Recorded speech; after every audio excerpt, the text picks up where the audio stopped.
మీకు ఇండైరెక్ట్గా మీకు ఇప్పుడు వరకు తెలియని ఒక బెనిఫిట్ నేను ఇక్కడ చెప్తాను.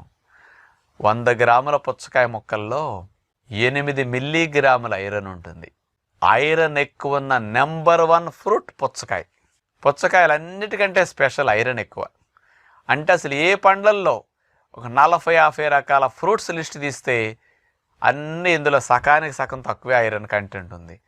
రక్తం తయారీకి కావలసిన ఐరన్ అనేది పుచ్చకాయల్లో బాగా రిచ్గా ఉంది. ఏ ఫ్రూట్లో లేదు, పుచ్చకాయలో ఉన్నంత ఐరన్ ఎక్కువగా. మనకు కావాల్సింది 28 మిల్లీగ్రాముల ఐరన్ ఒక రోజుకి, మ్యాక్సిమం 30 మిల్లీగ్రాములు.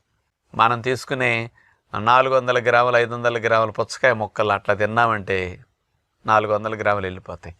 రోజు మొత్తానికి కావాల్సిన ఐరన్ ఇన్ని పుచ్చకాయ ముక్కలు తింటే వెళ్ళిపోతాయి అన్నమాట. అందుకని మీకు బ్లడ్ తగ్గకుండా ఐరన్ కంటెంట్ పుష్కలంగా ఉండాలి. కాబట్టి బ్లడ్ ఉత్పత్తికి బాగా